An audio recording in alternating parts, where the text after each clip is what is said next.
सद्गुरुदयाल। युग निरूपण भाग 3। सर्वश्रेष्ठ परमार्थी साधन। पिछले 3 युगों में जो परमार्थी कार्रवाइयाँ की गई उनसे परमार्थी फायदा कम प्राप्त हुआ और मेहनत, तकलीफ और समय ज़्यादा खर्च हुआ। इसका कारण यह था कि पिछले 3 युगों में सूरत, जिसे संतों ने चैतन्य धार कहा है, वह अपने स्वयं के घाट पर क्रियाशील नहीं थी। चैतन्य धार दूसरे घाटों यानी नुक्तों पर थी। सूरत की धार पुराने युगों में तन, मन और प्राणों के घाट यानी पॉइंट पर थी। उन युगों में इन शक्तियों को यानी तन, मन और प्राणों की शक्तियों को सूरत चैतन्य की धार से विशेष चेतनता मिलने से इनका विकास हुआ। लंबी उम्र और पुरुषार्थ प्रबल था, लेकिन आध्यात्मिक साधना कमाने का अधिकार पुराने युगों में कलयुग के मुकाबले कम महत्व का था।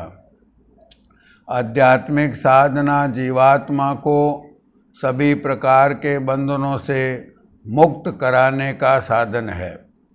पुराने युगों की आध्यात्मिक साधनाएं ऐसी थी जिनमें जीवात्मा अपनी स्वयं की स्वच्छंदता को छोड़कर तन, मन या प्राणों के जरिए से करती थी।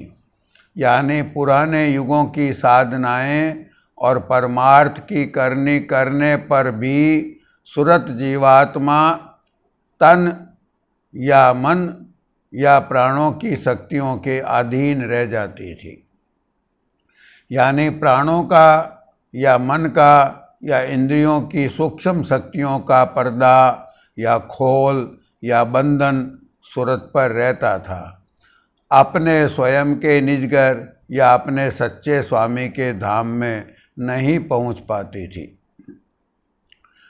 कलयुग में जीवात्मा, जिसे संतों ने चैतन्य धार सूरत कहा है, यह अपने स्वयं के घाट पर यानी स्वयं की भूमिका पर कार्यरत है।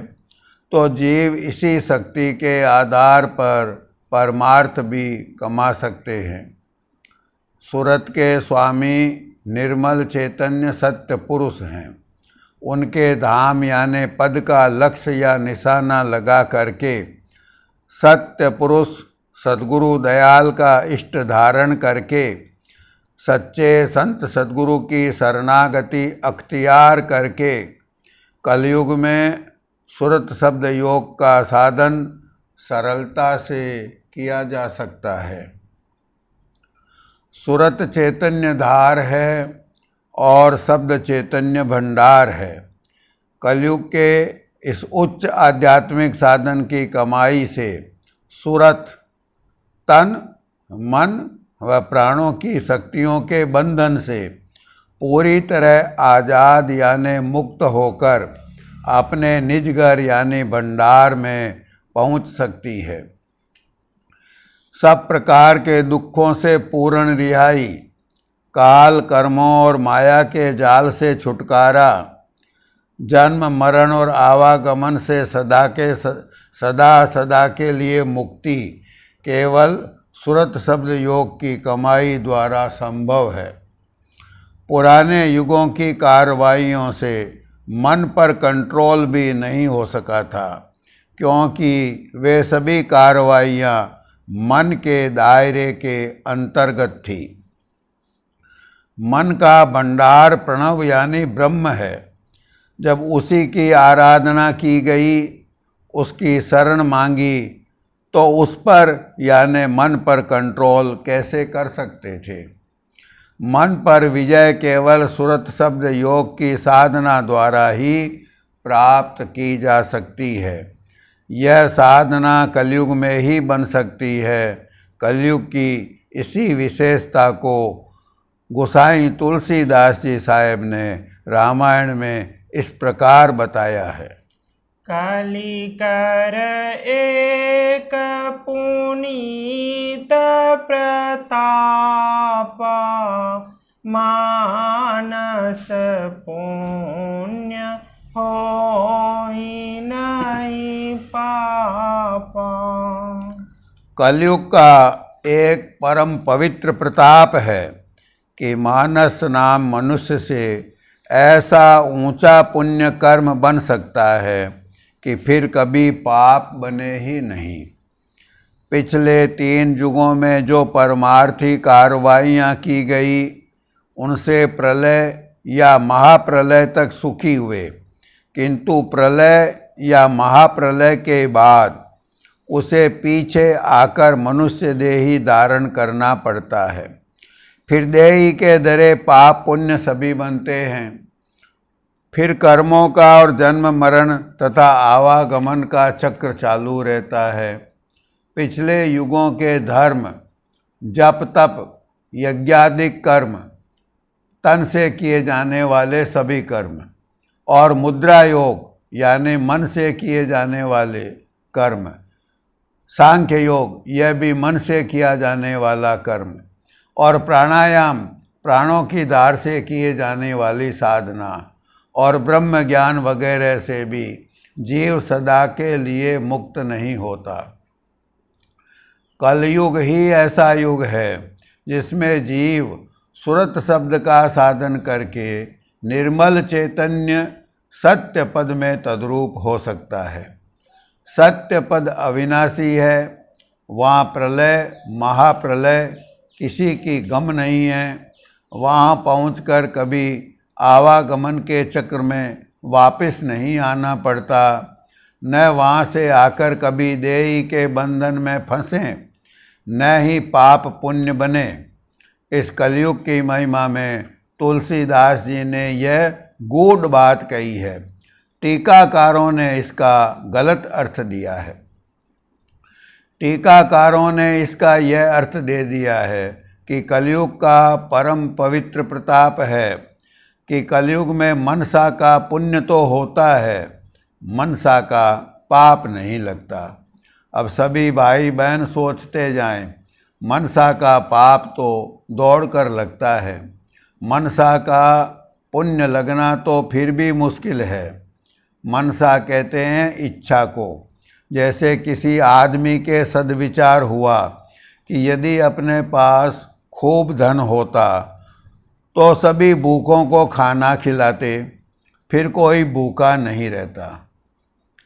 अब ऐसा नेक ख्याल मनसा में उठ कर के आगे क्या विचारेगा कि भाई क्या करें, यह अपने तो बूते यानी सामर्थ्य के बाहर की बात है। ऐसा विचार कर उस सद्विचार को वहीं छोड़ देगा।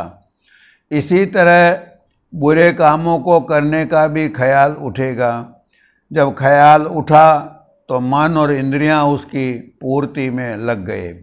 अब बुरे काम को करने में सफल हो जाएंगे तो बुरा काम बन जाएगा, और उसका नतीजा तो 84 की तैयारी ही है, नरक और 84। यदि बुरा काम करने में असफल हो गए तो भी अपनी आदत के मुताबिक मन बार बार उसी बात का संकल्प उठाता ही रहेगा, यानी बुरी बात सोचना बंद नहीं करेगा, क्योंकि मन का स्वभाव ही मलिन है। बार बार मन में सोचने से, मन में घोटने से वह बुरी इच्छा वासना बन जाएगी। उस बुरी वासना के कारण 84 में जाएगा। यदि बुरे काम करने में सफल हो गया तो बुरे काम करने का नतीजा दंड भोगना ही पड़ा, और यदि सफल नहीं हुआ तो वह वासना बनकर बैठी, संस्कार बन गई, यानी वासना जम गई, वो आगे भोगाई जाएगी। इस तरह बुरे काम और पाप कर्मों का ख्याल ही मनसा का पाप है, जो कि दौड़ करके लगता है, और मनसा का जो पुण्य है वो तो भले काम करने पर ही हो पाएगा। टीकाकारों का बताया गया अर्थ गलत है। कलयुग की तारीफ में गोसाई जी साहब ने और भी कहा है कि गुण हूँ बहुत कली काल कर, बिनु प्रयास निस्तार। यानी कि कलयुग में बिना मेहनत के, तात्पर्य यह है कि पुराने युगों की कठिन साधनाओं की तुलना में बहुत ही कम मेहनत व तकलीफ के, नाम मात्र के परिश्रम से पिछले युगों की तुलना में बहुत ज़्यादा फायदे की साधना बन जाती है। कलयुग में जिस भक्ति को संतों ने जारी किया है वह प्रेमा भक्ति यानी सुरत शब्द योग है। यह निहायत ही सरल है। कहूँ भगति पथ कावन प्रयासा, जोग नमख जप तप उपवासा।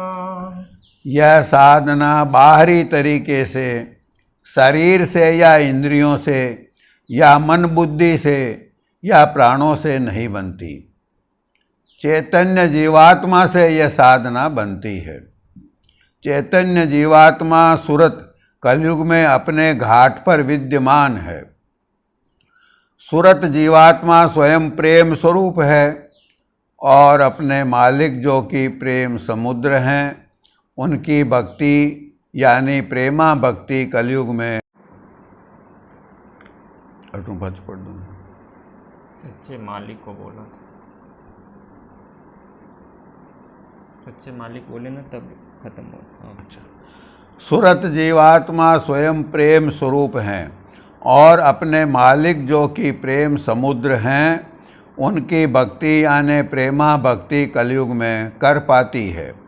सच्चे मालिक का पता, भेद और उनसे मिलने की युक्ति जगत में केवल संत ही जारी करते हैं। यह साधना बाहरी तरीके से, शरीर से या इंद्रियों से या मन बुद्धि से या प्राणों से नहीं बनती, चैतन्य जीवात्मा से यह साधना बनती है। चैतन्य जीवात्मा सुरत कलयुग में अपने घाट पर विद्यमान है। सुरत जीवात्मा स्वयं प्रेम स्वरूप है और अपने मालिक जो कि प्रेम समुद्र है, उनकी भक्ति यानी प्रेमा भक्ति कलयुग में कर पाती है। सच्चे मालिक का पता, भेद और उनसे मिलने की युक्ति जगत में केवल संत ही जारी करते हैं और संतों का अवतार कलयुग में ही होता है। संतों का अवतार सत्य पद, निर्मल चैतन्य पद से होता है। संत निर्गुण सरगुण दोनों के परे पद से अवतार लेकर पधारते हैं। पलटू साहब ने फरमाया है, और रूप जब धरे रह निर्गुण संयुक्ता, शांत रूप जब धरे रह निर्गुण से मुक्ता। संतों ने कलयुग में प्रकट होकर सुरत शब्द योग का साधन जारी किया। यही कलयुग का धर्म है। इसी की साधना कलयुग में बन सकती है। यही सबसे सरल आध्यात्मिक तरीका है। यही सबसे ऊंचा, अव्वल व पूरा फायदा देने वाला साधन है जो पूर्ण मुक्ति देता है। बाकी सब साधन अधूरे हैं, इसलिए कलयुग की महिमा है।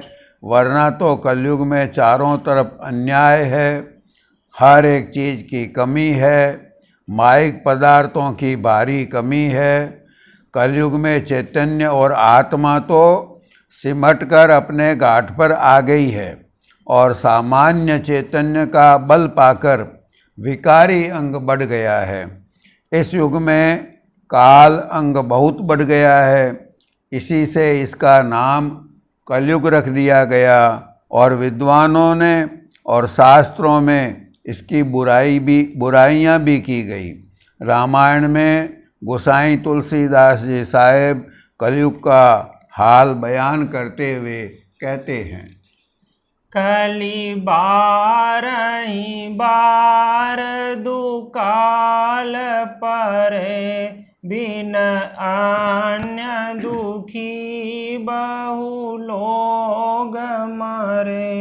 कली काल बिहाल किए मनुजा, नहीं मानत को अनुजा तनुजा। बहु धाम संवारहि योगियति, विषया हर लीन गई बिरति। तपसी धनवंत दरिद्र ग्रही, कलि कौतुक तात न जात कही।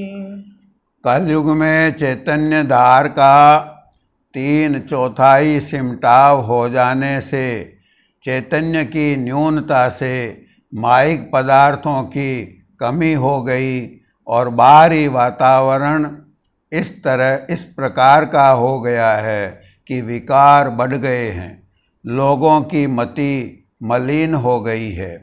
किंतु सूरत का अपने घाट यानी ठिकाने पर होने से बहुत ही आला दर्जे की परमार्थी साधना सरलता से बनती है। इसलिए व्यास जी ने भी भागवत में एक जगह कहा है कि कलयुग धन्य है।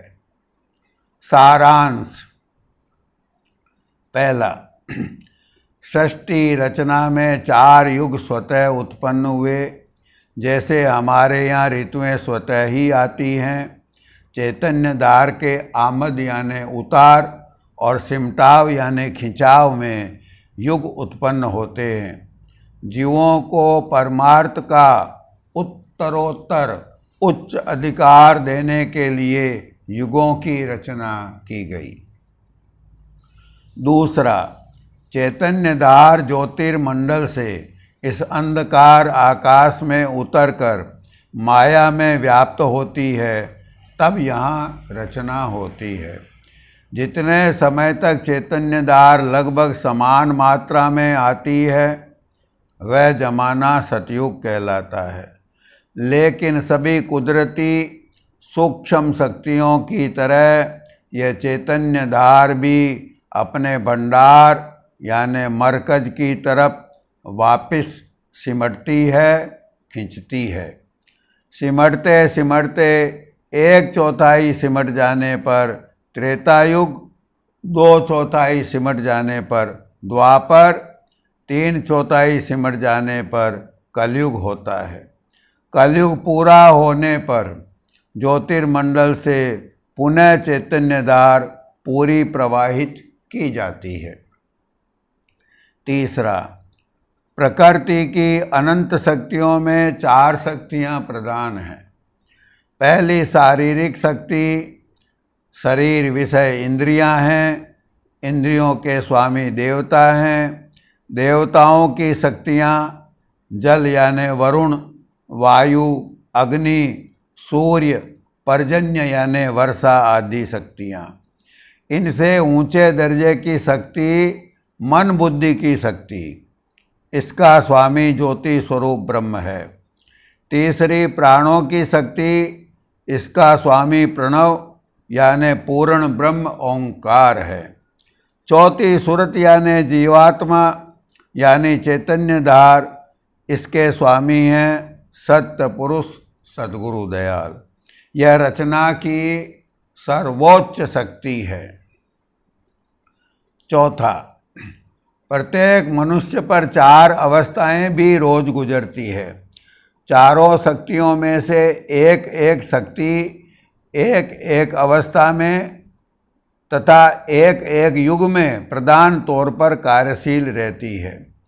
शारीरिक शक्ति जागने की अवस्था में तथा सतयुग में प्रधान है। मन की शक्ति स्वप्न अवस्था में तथा त्रेता युग में। प्राणों की शक्ति सुषुप्ति यानि गहरी नींद की अवस्था तथा द्वापर युग में। और सूरत की शक्ति मौत की अवस्था और कलयुग में प्रधान है।